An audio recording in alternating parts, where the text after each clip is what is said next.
Hey YouTube. I'm sorry that it's been a couple of weeks since I talked to you last, but I did want to give you a quick update. We did our IUI a couple of weeks ago, and I think the last time that I talked to y'all, I had said that we were going to do the IUI, and then we had our date set for it and all that kind of good stuff. So I was able to do the IUI, and my husband had 31 million sperm after the wash that were healthy, and that's great. And then they needed a minimum of 3 million, I think they said. So he had 31 million, and I had two eggs or follicles that were completely healthy and ready to be ovulated. So I got my shot on a Monday, and then I went in on Tuesday morning. He went in at 8. I went in at like 9:30, and I had to wait for like ever. Kind of ticked me off because the doctor made me wait for like 2.5 hours. And the thing that really worried me was that, I mean, I know that like sperm outside the body only live for a certain amount of time and stuff like that. Well, it started making me nervous because I was like literally sitting there holding this test tube of sperm in a gown, sitting on a table for 2.5 hours. And I finally wrapped a blanket around me and went into the hall to the nurse and was like, am I even going to be able to use this? I was kind of ticked. I probably was not very nice. And I was just like, seriously, I've been sitting in here for 2.5 hours. And, you know, it took a lot to coordinate schedules and get all this to happen. And I really just need this to happen. And really, what's the point in having appointments if you're going to be 2.5 hours late? Really? 2.5 hours? She was like, oh yeah, he's just running a little behind. 2.5 hours behind? Why was I there at 9:30? Anyway, so I did not have a progesterone check a week later because my progesterone last cycle had been good.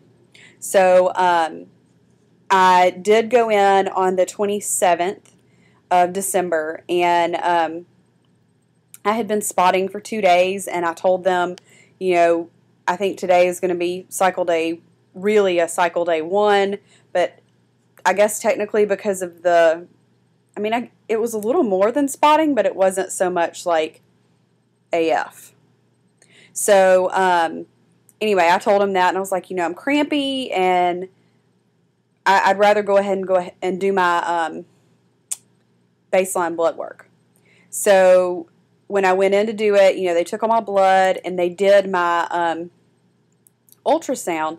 And my nurse, who I love, by the way, but she was telling me, she was like, your uterine lining is really thick. She said, I don't know if you can start the shots yet.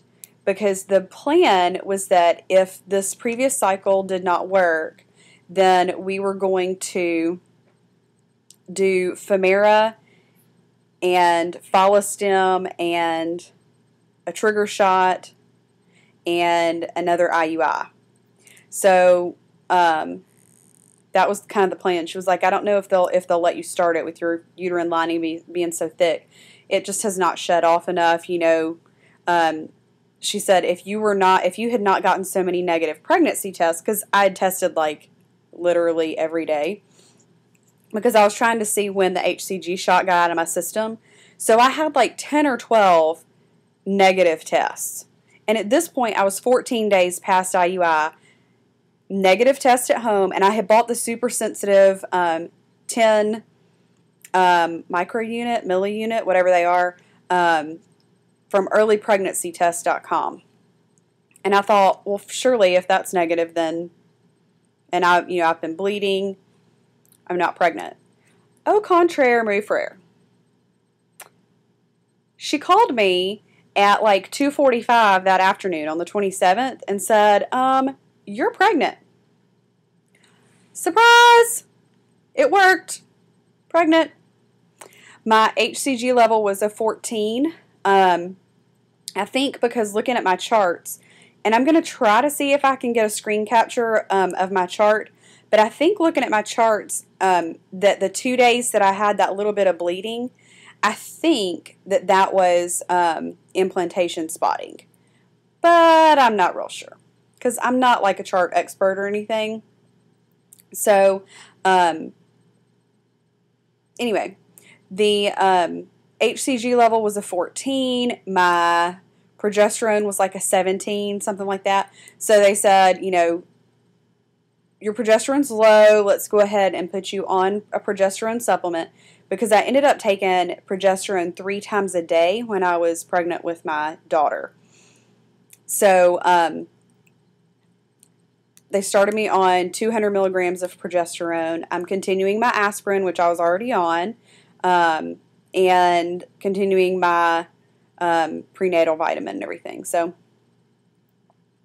that's really about it. I went back on day 17, and my HCG level, let me look at my notes, had gone up to a 48.7. And the progesterone was up to 41.6. So that's good, because that means that my progesterone had gone up in response to the medication. I went to betabase.info and typed in the numbers, and my doubling time at that point was 39.94 hours. So that's good. They hope that you double at least every 48 hours, max 72. So I'm well under that, and that's good. And then I went in today, and my HCG level is 267.8, and my progesterone had actually dropped to 26.2. So the doubling time was 37.89 hours this time. And I go on Monday for the dating ultrasound, and to kind of see, I guess, how many sacs there are. I'm not sure how that really works. I don't know if I'll be able to see how many sacs or how many babies, or if there's only one, or if we'll be able to see a heartbeat. I don't know. So we'll just kind of check it out and see. But Monday morning, which is the 9th, at 8 a.m. is when I will go for the first ultrasound. And I'm pretty excited about it. I'm still just trying to be very cautious, because these first couple of weeks are so important to the fetus's development. And I know there's so many things that can happen during this time. And with my numbers being kind of wacko sometimes, I'm cautious. I'm cautiously optimistic. So don't take this that I'm not happy, because I'm extremely happy.